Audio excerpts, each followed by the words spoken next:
Plot summary of Blood Meridian by Cormac Mccarthy. The boy is born in Tennessee in 1833, but by the time he is 14, he has a taste for mindless violence and runs away from home.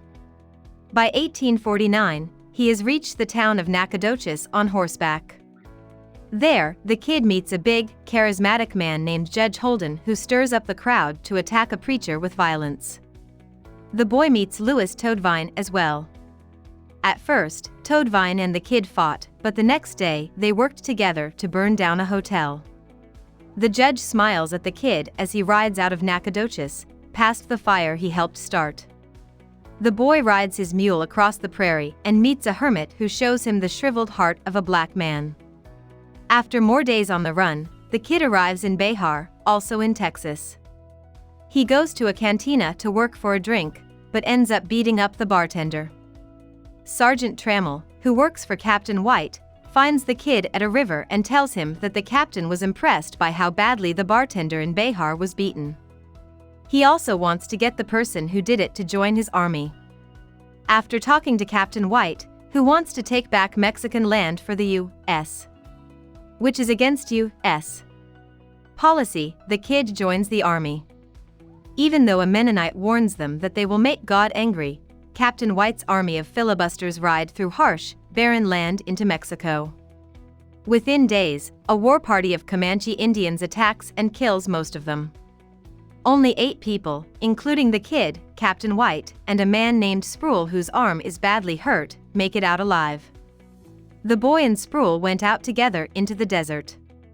When they get to a town in a wagon, Sproul dies, and Mexican soldiers arrest the boy, probably because he was in Captain White's army. The soldiers led the kid through town, past a jar with Captain White's head floating in it. Then, they take him and other prisoners to Chihuahua City over the next few days. The kid meets Toadvine and Granny Rat in Chihuahua City's prison. Toadvine is also in jail, and Granny Rat is from Kentucky. Toadvine soon gets the 3 of them out of jail so they can join a group of scalp hunters who have just moved into the city. The judge is with this group. Captain John Joel Glanton, a short, dark-haired man, is in charge of the gang. After getting their weapons, the gang heads first to the town of Llanos, where Glanton kills the first person, and then north. One night at camp, the Black Jackson kills the White Jackson because the White Jackson told the Black Jackson not to sit around the campfire with the white men. Later, while riding, Apaches ambush the group, but they are able to fight them off and take a scalp. A few nights later, the gang camps with a group of squatters. Around the campfire, the judge gives the first of many lectures, this one about how nature is God's word. A few nights later, an ex-priest in the gang named Tobin tells the kid how the gang found the judge sitting on a rock in the desert and decided to ride with him. He helped them use natural materials to make gunpowder, which they used to kill the Apaches who were chasing them. Since then, the judge has been Glanton's second in command. One night, while the scalp hunters are camping near the ruins of an ancient Native American tribe called the Anasazi, the judge draws the artifacts he finds and says that all people are just pictures in the minds of others. He also tells a story that makes it seem like the children of both bad and good fathers are doomed to miserable, empty lives. A little more than 2 weeks pass before the gang finds a village of Gilios, an Indian group, and kills everyone there.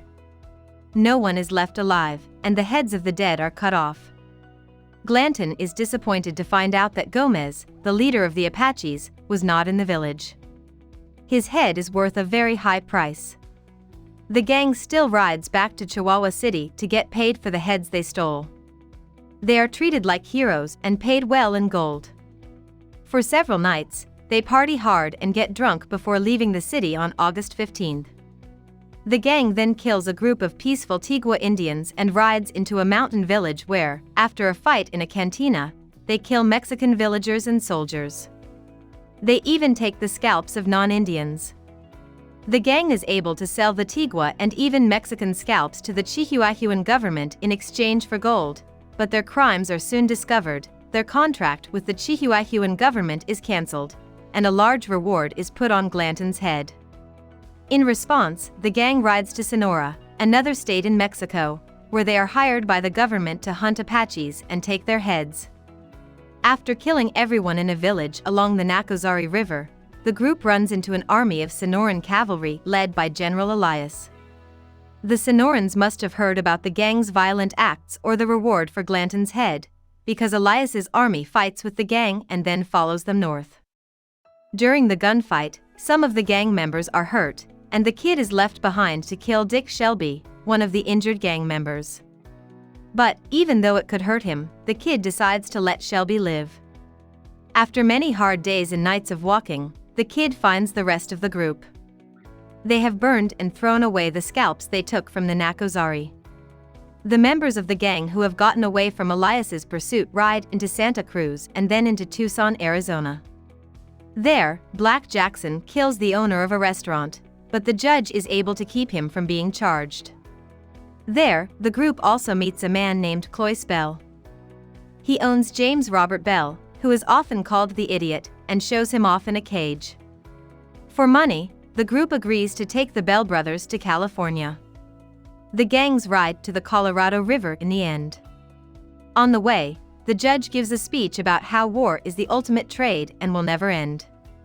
War is God, he says at the end. At the Colorado River, where Dr. Lincoln runs a ferry, the group meets him. The group also meets a group of Yuma Indians, who agree to help Glanton take over the ferry. But when the Yumas move towards the ferry, Glanton betrays them violently so that the rest of the gang can take the ferry for itself. When the Yumas try to run a second ferry downriver, Glanton's men kill the person in charge of the other ferry. The gang gets rich quickly by taking advantage of and stealing from their passengers.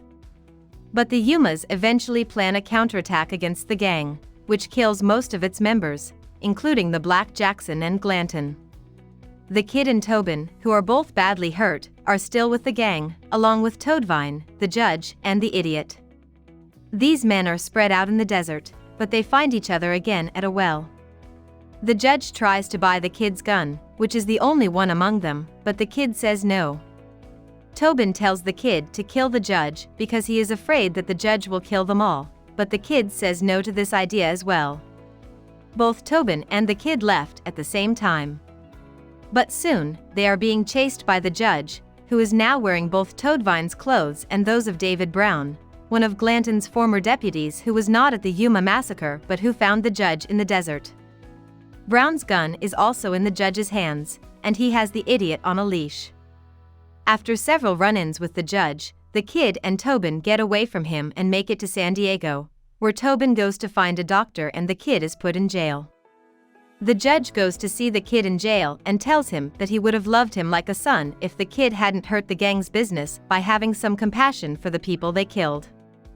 After this visit, the kid tells a corporal in charge of the jail where the gang hid gold in the mountain.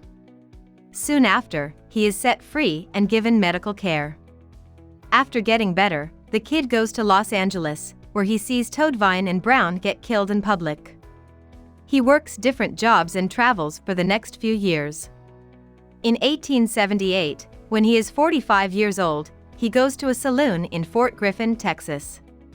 There, he sees the judge for the last time after so many years.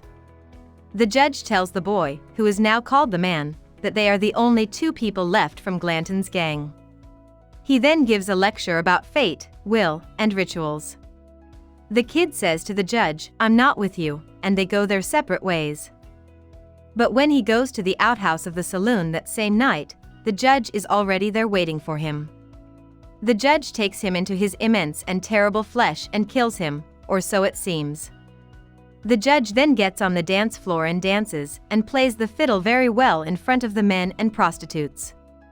He tells them that he never sleeps and will never die. Blood Meridian ends with an epilogue in which an unknown man digs holes in the ground and lights fires in them with a steel instrument. People automatically follow this man. Though born in Rhode Island, Cormac Mccarthy grew up in Knoxville, Tennessee, where as a young man he attended Catholic schools and even served as an altar boy at the Church of Immaculate Conception. He would later incorporate the sights and sounds of Tennessee into his novels, especially Suttree 1979, and many of his works treat what might be called a Catholic nostalgia. McCarthy attended the University of Tennessee on and off throughout the 1950s, where he published his first short stories. Although he never completed his degree, he also served 4 years in the Air Force in this decade. The 1960s and 70s saw the blossoming of McCarthy's career in fiction. He wrote both novels and screenplays throughout this period, living on fellowships and grants. In 1981, McCarthy won his highest honor to date, the MacArthur Fellowship, which he lived on while writing Blood Meridian, conducting extensive research for the novel by traveling in Texas and Mexico. Blood Meridian marked something of a turn in McCarthy's work, away from the Southern Gothic subgenre in favor of the Western. This turn is evident, for example, in the Border trilogy and No Country for No Men, famously adapted for the screen by Joel and Ethan Coen. McCarthy continues to live and write to this day. Hope we summarized it fully and you liked it. Please hit the like button and subscribe to our channel so that we are motivated to create more videos.